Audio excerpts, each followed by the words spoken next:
अस्सलाम वालेकुम सर। वालेकुम अस्सलाम। अस्सलाम वालेकुम सर। वालेकुम अस्सलाम। बेटा निशा, आप फर्स्ट ईयर की क्लास में आ गई हैं। नहीं सर, मैं फर्स्ट ईयर भी लूंगी और सेकंड ईयर भी। एक्चुअली अच्छा, इम्प्रूवमेंट दे रही हूँ इस वजह से। ठीक है ठीक।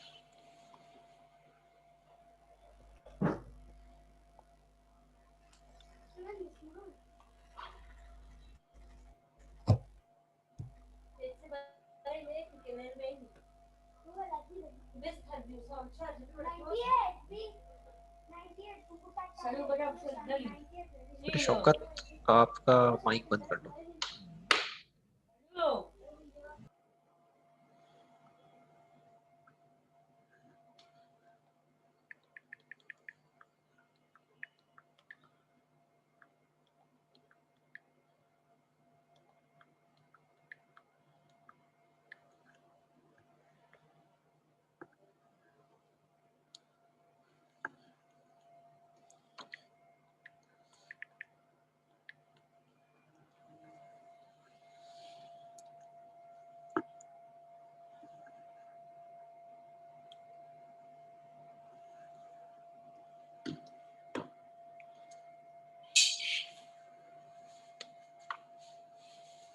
ठीक है, ये बिस्मा रज़ाक भी शायद बेटा चैप्टर नंबर 2 चल रहा है अभी।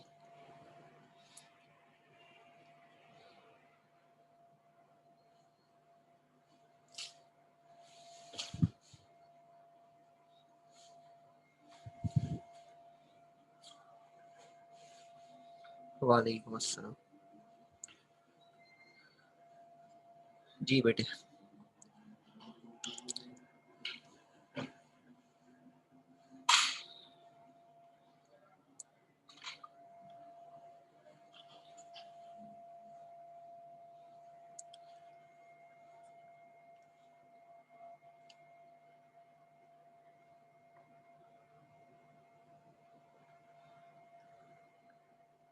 जी जी बिल्कुल, रिड्यूस सिलेबस से ही पढ़ रहे हैं।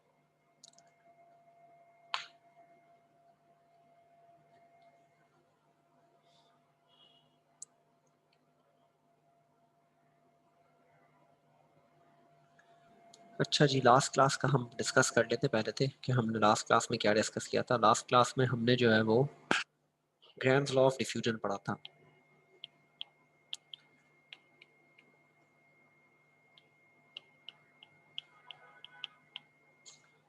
ठीक है जी। अब ग्राम्स लॉ ऑफ डिफ्यूजन है क्या, इसकी हमने की थी डेरिवेशन।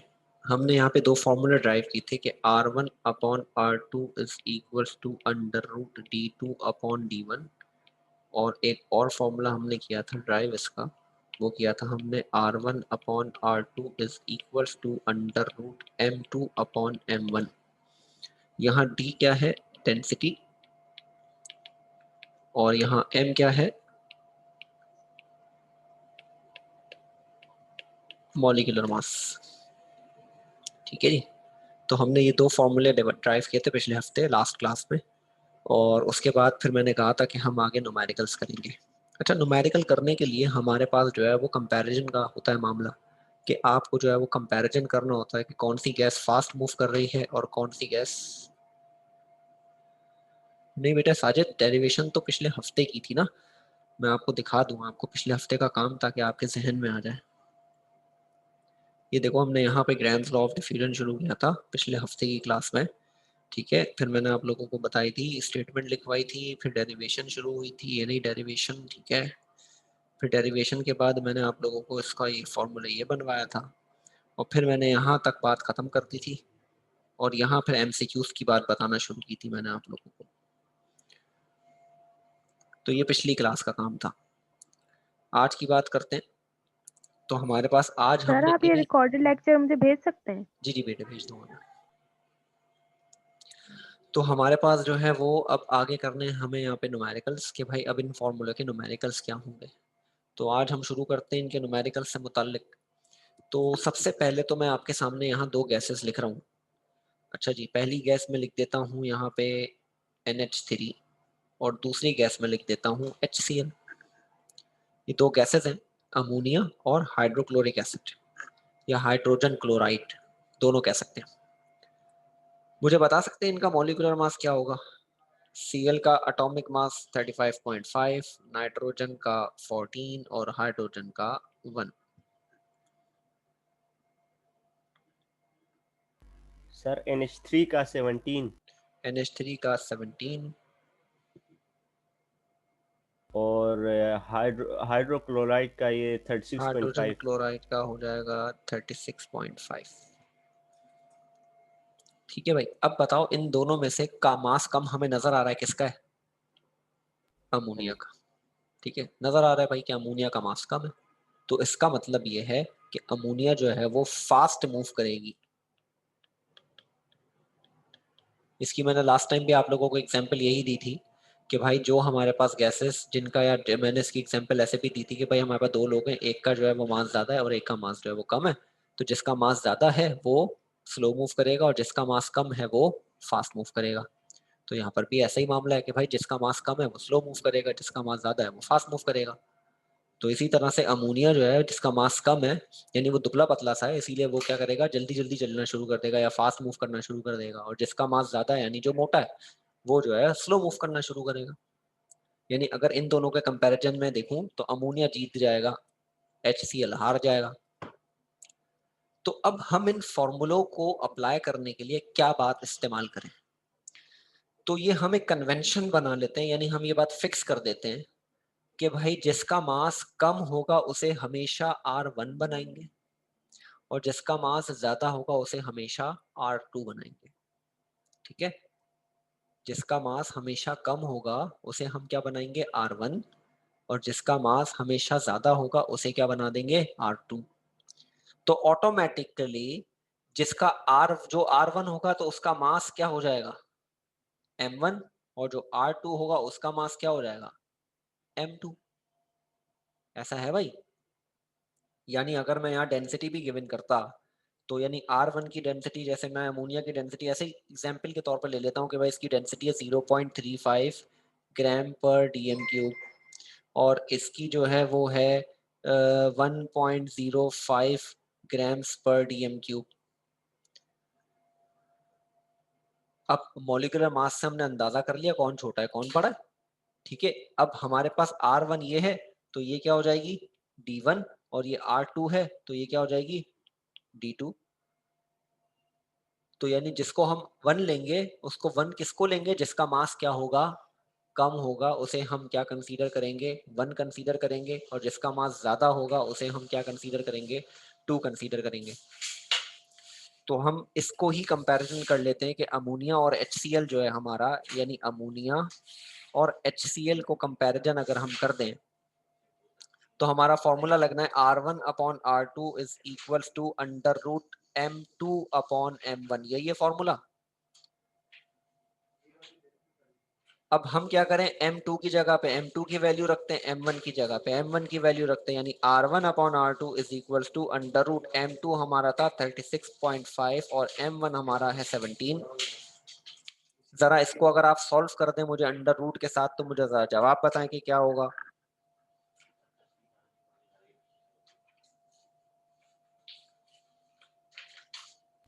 .35 सर।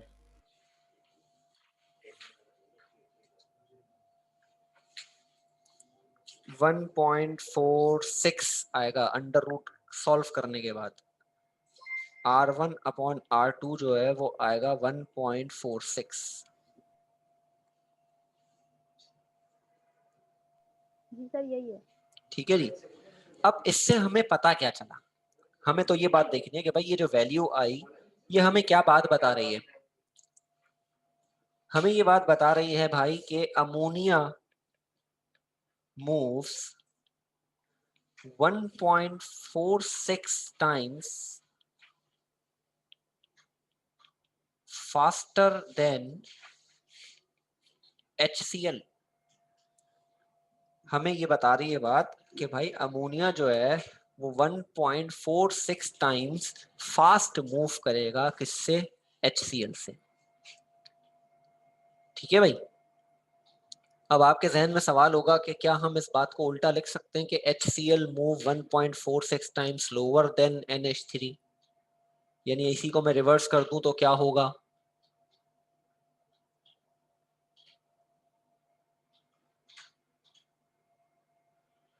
पहले तो बताएं यहां तक की बात समझ आ गई आप लोगों को कि हमेशा R1 छोटे वाले को लेंगे और R2 बड़े वाले को लेंगे। ठीक है, एक बात तो अपने जहन में ये बिठा लेनी है आपने, ये हमने कन्वेंशन फिक्स कर दी बात कि हमेशा छोटा वाला क्या होगा R1 और बड़ा वाला क्या होगा R2। ठीक है, तो चले भाई एक और एग्जांपल करके दिखाता हूं मैं आप लोगों को कि हम कंपैरिजन कर लेते हैं H2 को और O2 को कंपेयर करते हैं।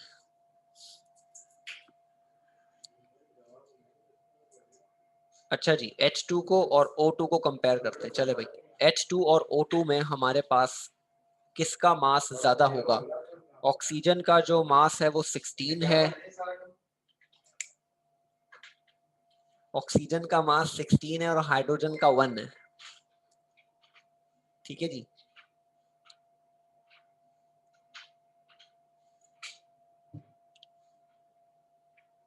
तो हम निकालते ना इनका मॉलिक्यूलर मास, इसका मॉलिक्यूलर मास 32 और हाइड्रोजन का 2 आ गया। अब 32 और 2 को अगर मैं कंपेयर करूंगा तो जिसका ज्यादा है उसे हम क्या बनाएंगे R2 और जिसका कम है उसे हम बनाएंगे R1।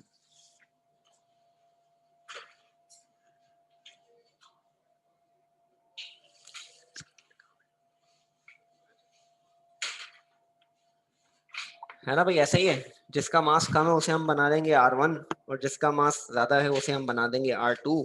तो चलें फॉर्मूला अगर मैं लिखता हूँ कि R1 upon R2 is equals to under root M2 upon M1।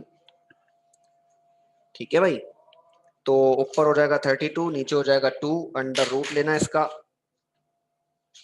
Under root ले लेते हैं, 2 1 सा और 2 16 सा, अंडर रूट 16, अंडर रूट 16 आएगा 4, यानी R1 अपॉन R2 क्या आ रहा है 4। अब वर्डिंग क्या लिखूंगा मैं इसकी?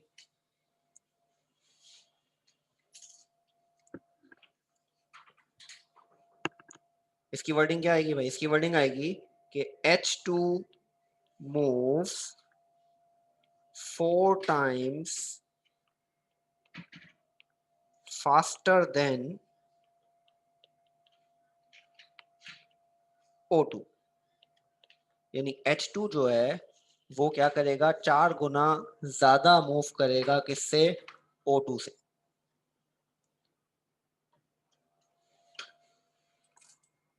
क्लियर है भाई? साकिब बात क्लियर हो गई?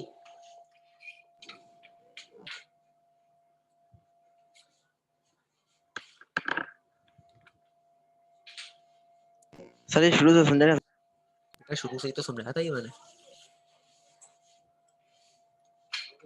मैंने शुरू से सिर्फ एक बात आपको ये याद रखनी है कि भाई दो गैसेस को अगर हम कंपेयर करेंगे तो दो गैसेस को कंपैरिजन करने के लिए हमारे पास एक गैस का मास ज्यादा होगा और एक गैस का मास कम होगा। तो जिसका मास कम होगा उसे R1 लेंगे और जिसका मास ज्यादा होगा उसे हम क्या लेंगे? R2 लेंगे। ठीक है जी, तो जो R1 होगा तो उसका मास भी क्या हो जाएगा? M1, और जो R2 होगा उसका मास भी क्या हो जाएगा? M2। बस हमने क्या करना है, इनकी वैल्यूज को उठाना है और फॉर्मूले में पुट कर देना है। आपने वैल्यूज को उठा के फॉर्मूले में पुट किया और R1 अपॉन R2 आ गया। अब ये R1 अपॉन R2 हमारे पास कंपैरिजन हो गया किसका? हाइड्रोजन और ऑक्सीजन का। हम ये कह रहे हैं यहाँ पर कि हाइड्रोजन जो है वो 4 गुना ज्यादा मूव कर रही है किससे? ऑक्सीजन से। हाइड्रोजन जो है वो 4 गुना ज्यादा मूव कर रही है किससे? ऑक्सीजन से। तो मैंने आपको ये कंपैरिजन बता दिया कि भाई हमारे पास ये मामला है।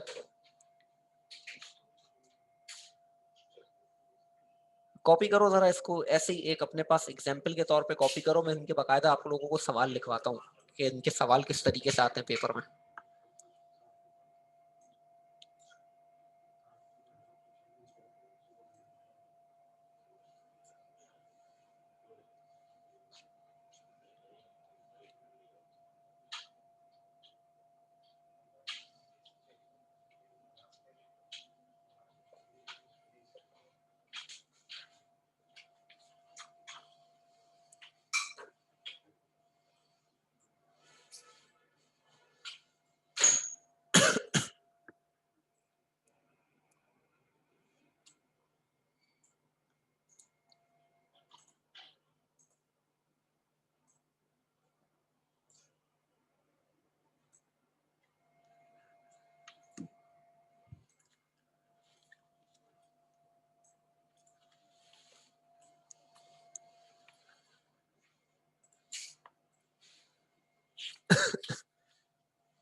हाँ बेटे नीचे कर रहा हूँ मैं, अभी मजीद कॉपी कर लें आप लोग।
ये सवाल जरा खुद सॉल्व करें, मुझे बताएं इसका रेट क्या होगा।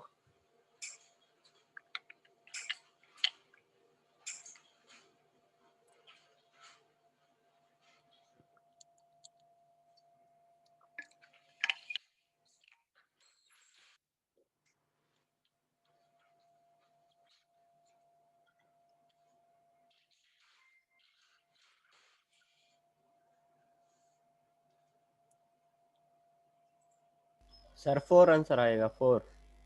इसका भी 4 आएगा, पक्की बात है? जी सर। अच्छा जी चलें भाई, डाटा बना के करता हूँ ना मैं, यहाँ डाटा भी लिख लेता हूँ। डाटा बनाता हूँ, मॉलिक्यूलर मास ऑफ हीलियम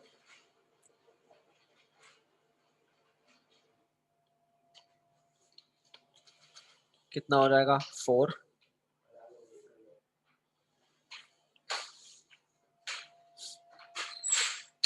जी बेटे बिल्कुल रिपीट कर दूंगा मैं।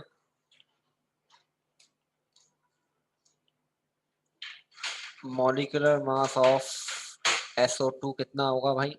सल्फर 1 है तो 1 multiply by 32 plus 2 multiply by 16, तो ये हो जाएगा 32 प्लस 32 यानी 64। मालूम करना है आपको R1/R2। ठीक है भाई, अब हमें पहचानना है भाई कि R1 और R2 कौन होगा, यानी जो 1 है वो कौन होगा और जो 2 है वो कौन होगा। तो भाई हमने ये बात कही बेटा ओनेसा, आप दोबारा सुन लिएगा कि हमने ये बात कह दी, फिक्स हो गई ये बात कि अगर दो गैसेस को कंपेयर कर रहे हैं तो छोटा वाला हमेशा 1 होगा यानी R1, और बड़ा वाला हमेशा क्या होगा R2। ठीक है जी, छोटा वाला R1 और बड़ा वाला R2 हमेशा। तो यानी इसको हम M1 कहेंगे क्योंकि इसको हमने R1 कहा और इसको हम M2 कहेंगे। चले भाई अब आप आते हैं फॉर्मूले में रख देते हैं, R1/R2 is equals to √M2/M1। ये फॉर्मूला पिछली बार हमने ड्राइव किया था। चले जी, R1/R2 हमें मालूम करना था √64/4। तो जब 64/4 करोगे तो ये 16 ही आएगा, फिर √16 का आंसर क्या आएगा 4, यानी R1/R2 फिर से 4 आ गया। इसका मतलब हम यहाँ ये कह सकते हैं कि हीलियम डिफ्यूज का वर्ड यूज कर लेते हैं हम ना यहाँ पे, अब helium diffuse 4 times 4 times faster than SO2। अब हमने ये बात क्यों लिखी? क्योंकि हीलियम जो है, हीलियम वो छोटी गैस है ना, कम मास है, और SO2 का देखो बड़ा है, तो इसीलिए जिसका मास छोटा है वो जल्दी मूव करेगी। तो इसीलिए हमने ऊपर बड़े वाले को रखा, सॉरी ऊपर छोटे वाले को रखा और नीचे बड़े वाले को रखा। मतलब R1 हमने छोटे वाले को बना दिया और R2 हमने बड़े वाले को बना दिया। तो हमेशा आपने यही करना है कि छोटा वाला जो है वो R1 होगा और बड़ा वाला जो है वो R2 होगा। अब इन सवालों में ऐसा भी हो सकता है ना कि वो आपको मॉलिक्यूलर मास मालूम करने को देते हैं। आप ये सवाल कॉपी कर लें, फिर मैं बुक का एक और सवाल है वो भी लिख देता हूँ।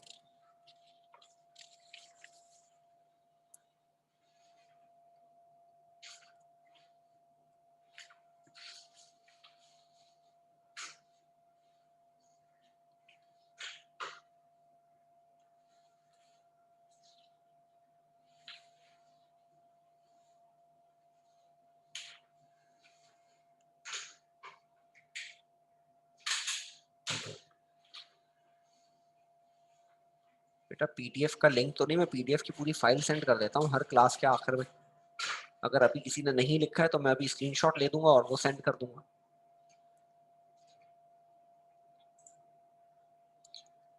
चले एक सवाल और लिख रहा हूं।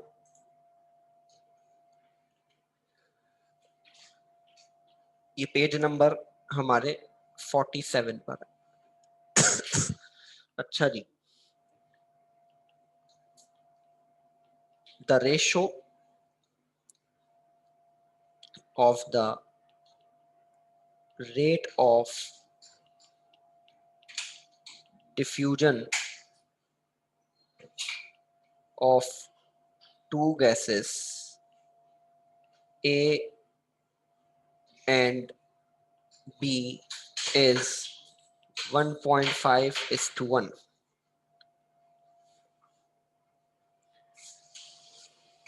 If the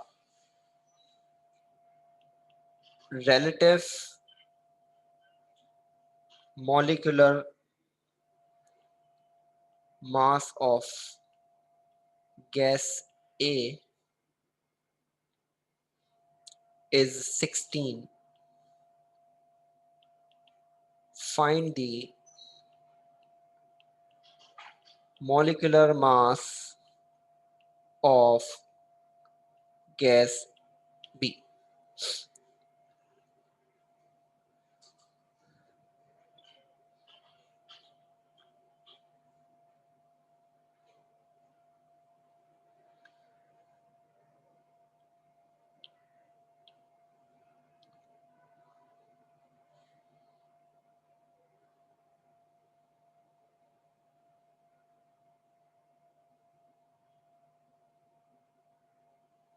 बेटा मैंने पीछे कलर इसलिए चेंज किया ताकि मुझे लग रहा था कि थोड़ा बेहतर नजर आए। वो कलर थोड़ा ऐसा है ना जिसमें लिखा हुआ सही नजर नहीं आता।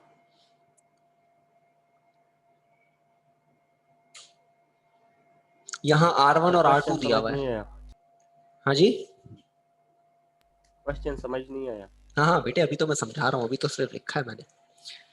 हाँ ये कह रहा है हमें कि the ratio of rate of diffusion of two gases A and B, इन्होंने क्या किया हुआ है R1 और R2 दिया है, ठीक है।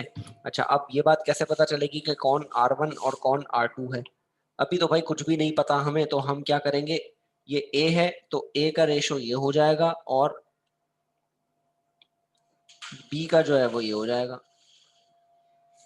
ठीक है। A का पहला वाला, और यानी जैसे लिखे जिस अंदाज से लिखे, यानी A पहले लिखा है तो पहले वाला रेशो किसका होगा, A का, और बाद में B लिखा है तो बाद वाला किसका होगा, B का। अब ये कह रहा है कि A का मॉलिक्यूलर मास गिवन है, कह रहा है A का मॉलिक्यूलर मास गिवन है, B मालूम कर ले। यानी A को R1 ले लेते हैं और B को R2 ले लेते हैं, तो ये क्या हो जाएगा, M1। ऐसा ही है भाई।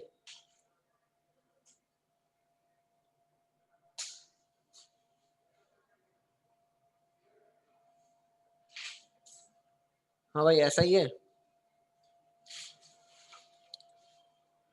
तो चलें डाटा बना लेते हैं भाई।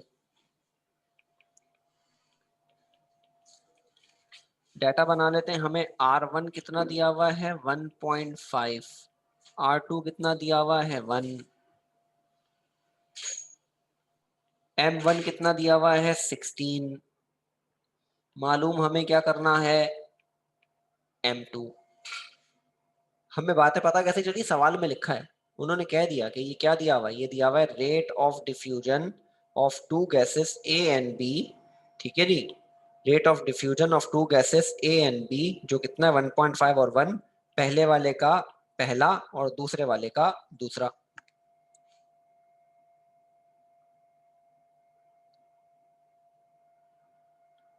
नहीं बेटे मॉलिक्यूलर मास नहीं दिया हुआ ना ये, और आप देख लेना अभी अभी अभी ये बात भी प्रूव हो जाएगी, अभी ये बात कंफर्म प्रूव हो जाएगी कि मैंने जैसे M1 लिया है वो मैंने M1 क्यों लिया है, क्यों, क्योंकि देखो जिसका रेट ज्यादा होगा यानी फास्ट मूव कौन कर रहा है, यानी ये जल्दी मूव कर रहा है और ये देर से मूव कर रहा है, ऐसा ही नहीं है।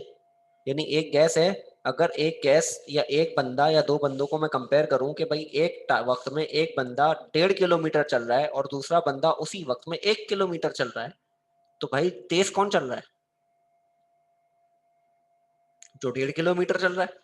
यानी फॉर एग्जाम्पल मैं हूं, मैं जो है वो 10 मिनट में जो है वो 100 मीटर चल रहा हूँ, मैं 10 मिनट में 100 मीटर चल रहा हूँ, और एक बंदा है वो 10 मिनट में 50 मीटर चल रहा है, तो कौन स्लो हुआ, जो 50 मीटर चल रहा है। इसी तरह से R1 हमने इसे इसलिए लिया क्योंकि ये बड़ा नंबर, क्यों, ये फास्ट मूव कर रहा है, और R2 हमने इसलिए लिया क्योंकि ये स्लो मूव कर रहा है, तो रेट जो है उसका रिवर्स हो जाएगा। अभी मैं ये बात आपको पूरी तरीके से क्लियर करा दूंगा, आपकी कंफ्यूजन दूर हो जाएगी।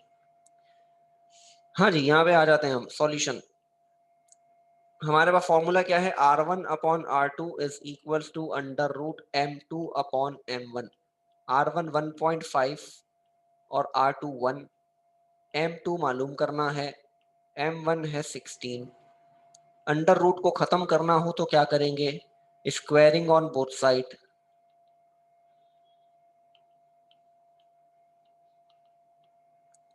चले भाई स्क्वायरिंग कर दी, 1.5 अपॉन 1 का square is equals to under root M2 upon 16 का स्क्वायर, रूट से रूट कैंसिल, स्क्वायर से रूट कैंसिल हो जाएगा, इसका स्क्वायर करोगे तो ये मेरे ख्याल से बनेगा 2.25 is equals to M2 upon 16।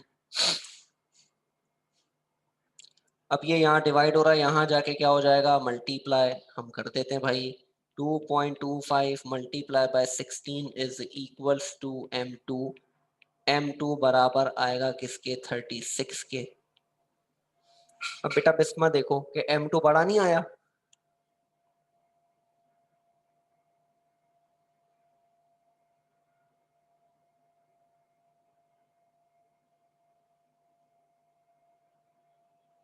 ठीक है, क्लियर हुई होगी मुझे लगता है आपको ये बात कि देखिए हमने चीजें इसलिए रखी, यानी जिसका रेट ज्यादा होगा वो 1, जिसका रेट ज्यादा होगा कम होगा वो 2। चले मैं यहाँ पे दो बातें लिख देता हूँ आप लोगों की आसानी के लिए, कि अगर मास छोटा तो R1, या रेट ज्यादा तो R1। दो बातें देखनी है, मास छोटा तो R1, रेट ज्यादा तो R1।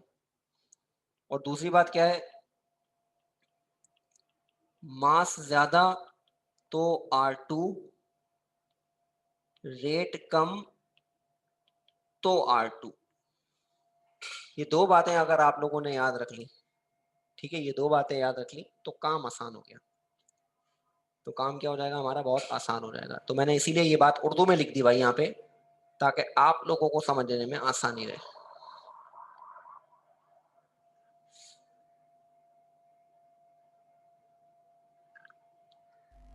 सर ये जो आपने बोथ साइड स्क्वेयरिंग की है वो हम बाद में भी कर सकते हैं? बोथ साइड स्क्वायरिंग बाद में कैसे करोगे, मैंने इधर किया था, मैंने बाद में किया था, मेरा भी 36 आ रहा है। नहीं तो जब तक रूट कैंसिल नहीं करेंगे इस 16 को बाहर निकाल नहीं सकते ना, वरना तुमने 16 का रूट ले लिया होगा 4 मल्टीप्लाई बाय 4, ऐसा ही है। नहीं सर मैंने ऐसा किया था, मेरा 1.5 ही आ रहा था, 1.5 is equals to under root M square divided by 4, 16 का अंडर रूट लिया था, ठीक है, फिर उसके बाद मैंने दोनों पे ठीक है, स्क्वायरिंग ठीक है, की। ये भी सही है, ये भी सही है, ये भी सही है, ये भी बिल्कुल ठीक है, ये तरीका भी बहुत ओके। यानी आपने जो है वो क्या किया, मैं वो यहाँ लिख देता हूँ ताकि सबको पता चल जाए कि आपने क्या किया, 1.5/1 ऐसे ही रहने दिया और आपने अंडर रूट m2/4 कर दिया, ऐसा ही है। फिर इस 4 को यहाँ मल्टीप्लाई करा दिया आपने, तो 4 और 1.5 मल्टीप्लाई होंगे तो कितना हो जाएगा, 10, 6 सर। 6 हो जाएगा, सॉरी 6, 6 और अंडर रूट m2। अब आप स्क्वायरिंग कर रहे हो, तो अब स्क्वायरिंग करोगे तो 6 का स्क्वायर कितना हो जाएगा, 36 ही तो होगा ना। ठीक किया भाई, बिल्कुल ठीक किया, बहुत अच्छा तरीका ये भी, हमें दूसरा तरीका सीखने को भी मिल गया आज।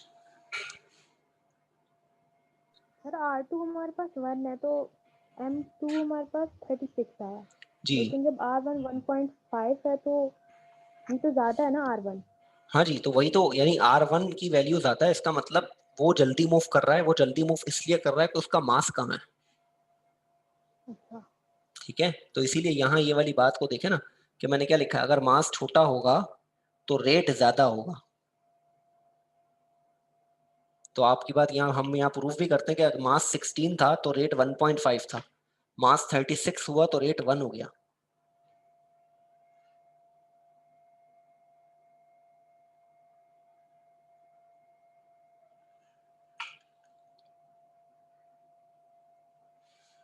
अच्छा जी, ये आप लोगों ने यकीनन कॉपी कर लिया होगा। मैं एक और सवाल लिखता हूँ यहाँ पर, वो डेंसिटी से मुताल्लिक है। अब मैं देखता हूँ कि आप लोग पहचान पाते हैं कि नहीं पहचान पाते। चलें भाई, NH3 diffuses 1.48 times more than HCl if the density of NH3 is 0.66 grams per liter. Find the density of HCl.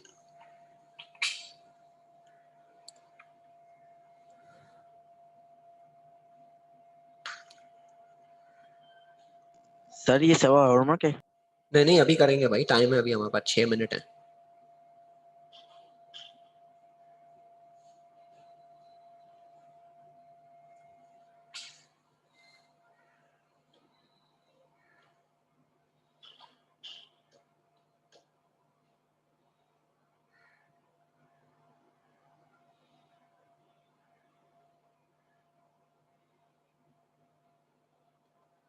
पता है इसमें R1 क्या होगा, R2 क्या होगा? अब देखें यहाँ एक मसला यही है ना, इन्होंने क्या कहा, ammonia diffuses 1.48 times more than HCl, यानी अमोनिया का साइज कम और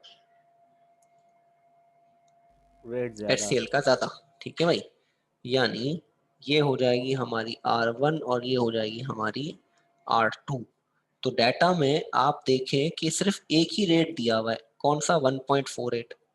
ये 1.48 रेशो दिया हुआ है, 1R1/R2 किसके बराबर है, 1.48 के। ठीक है, ये बात आप लोगों को अब यही समझानी थी मुझे कि भाई यहाँ पर तो सिर्फ एक ही रेट दिया हुआ है, 1.48। तो ये किसका रेट है भाई, ये अमोनिया का ही है। क्यों? क्योंकि इसको इन्होंने कंपैरिजन करा है। अगर मैं लिखना चाहूँ तो इसको ऐसे लिख सकता हूँ, 1.48/1, यानी अगर अमोनिया जो है वो 1.48 टाइम्स मूव कर रही है तो HCl एक दफा।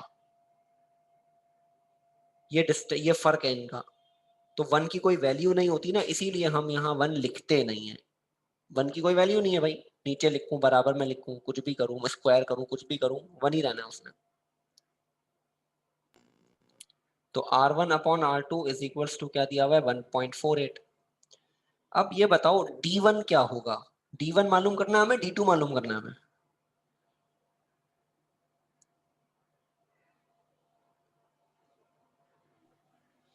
मालूम क्या करना है ये बताओ। D2 मालूम करना है, D2 मालूम D2। करना है, क्यों? क्योंकि ये हमारे पास अमोनिया की डेंसिटी दी हुई है ना, तो अमोनिया को हमने जब R1 लिया है तो ऑटोमेटिकली इसकी डेंसिटी क्या हो जाएगी, D1, यानी D1 आपको दी हुई है 0.66 ग्राम्स पर लीटर, D2 आपको मालूम करनी है।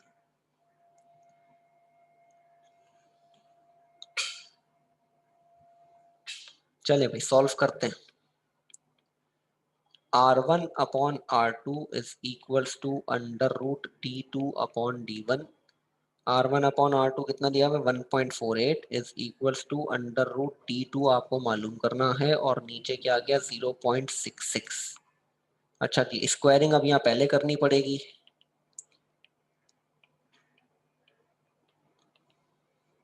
तो 1.48 का square is equals to D2 upon 0.66। भाई मैंने डायरेक्ट रूट से कैंसिल कर दिया।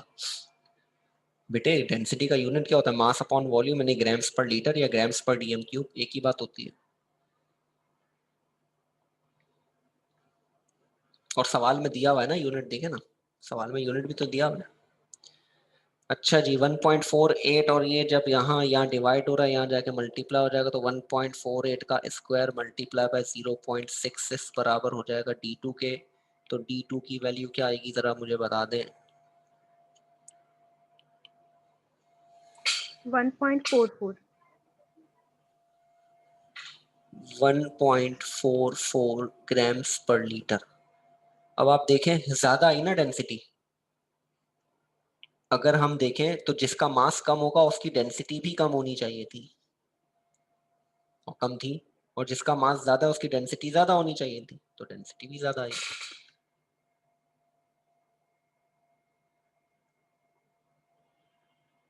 क्योंकि density is directly proportional to mass ना, मास ज्यादा तो डेंसिटी ज्यादा, या डेंसिटी ज्यादा तो मास ज्यादा। क्योंकि डेंसिटी का फॉर्मूला क्या होता है वैसे, डेंसिटी बराबर होती है हमारी मास अपॉन वॉल्यूम के, ऐसा ही है ना।